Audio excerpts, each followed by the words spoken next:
ในวงการหมอลำไม่ใช่ทุกวันที่เราจะได้เห็นดาวรุ่งที่ทั้งสวยเสียงดีและมีหัวใจของศิลปินแท้หลังจากพักเสียงไปรักษาตัว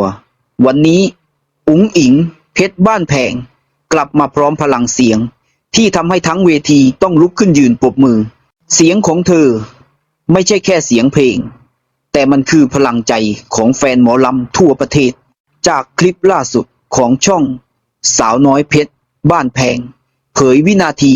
ที่เพชรแท้กลับมาส่องแสงอีกครั้งไปชมพร้อมกันครับกับการกลับมาของซูเปอร์สตาร์หมอลำสาวผู้เป็นดังหัวใจของเพชรบ้านแพงหลังจากช่วงก่อนหน้านี้อุ๋งอิ๋งเพชรบ้านแพงมีอาการเจ็บคอจนพี่ๆในวงต้องได้มาช่วยกันร้องเพลงให้น้องในค่ำคืนที่ผ่านมาล่าสุดในคลิปเพชรก็คือเพชรอุ๋งอิ๋งเพชรบ้านแพงสู้สุดเสียงเธอกลับมาขึ้นเวทีอีกครั้งด้วยพลังเต็มร้อยเสียงสดชัดใส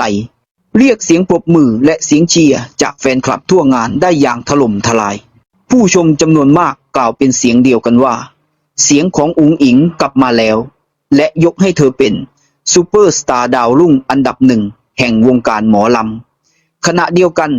คอมเมนต์ใต้คลิปต่างชื่นชมในความมุ่งมั่นของเธอเช่นสุดยอดลูกสาวเสียงกลับมาแล้วสุดยอดมากลูกภาพในคลิปเผยให้เห็นอุ๋งอิ๋งในชุดการแสดงสีชมพูแวววาวจับไมค์ร้องด้วยความมั่นใจท่ามกลางแสงสีและเสียงเชียร์ที่ดังกองทั่วเวทีแฟนๆพากันตะโกนชื่ออุ๋งอิ๋งอย่างพร้อมเพรียงทำให้บรรยากาศการแสดงเต็มไปด้วยพลังและความสุขการกลับมาของอุ๋งอิ๋งครั้งนี้ไม่ใช่แค่หายป่วยแต่เป็นสัญลักษณ์ของความมุ่งมั่นในสายอาชีพหมอลำที่ศิลปินรุ่นใหม่หลายคนยึดเป็นแบบอย่างเสียงร้องของเธอที่ทรงพลังและนิ่งกว่าช่วงก่อนแสดงถึงการฟื้นฟูร่างกายและการดูแลเสียงอย่างมืออาชีพซึ่งอาจกลายเป็นมาตรฐานใหม่ให้ศิลปินหมอลำรุ่นต่อไปต้องใส่ใจมากขึ้นในด้านสุขภาพและเทคนิคการร้องความสำเร็จของคลิปนี้ยังตอกย้ำว่าหมอลำยุคใหม่กำลังได้รับการยอมรับในวงกว้างทั้งในโลกออฟไลน์และออนไลน์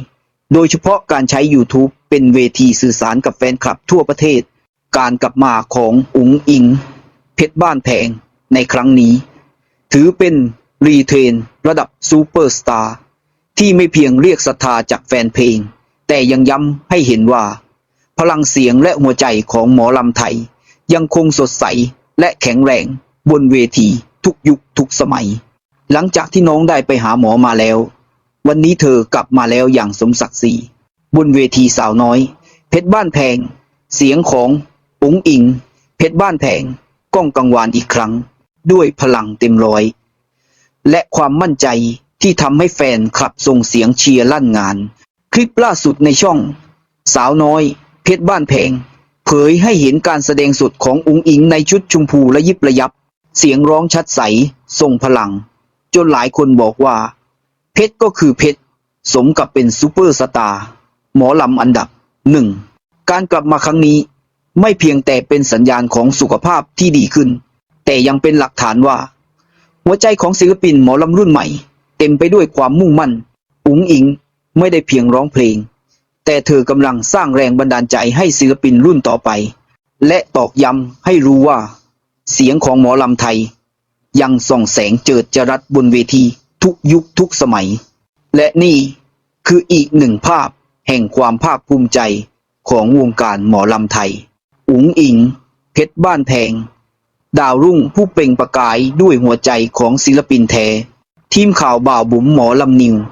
รายงานจากเวทีสาวน้อยเพชรบ้านแพงฝากเสียงลำนี้ไว้ในใจแฟนหมอลำทั่วประเทศด้วยครับถ้าคุณชอบคลิปนี้ก็อย่าลืมกดไลค์กดแชร์กด Subscribe เพื่อเป็นกำลังใจให้กับทีมงานเราด้วยนะครับ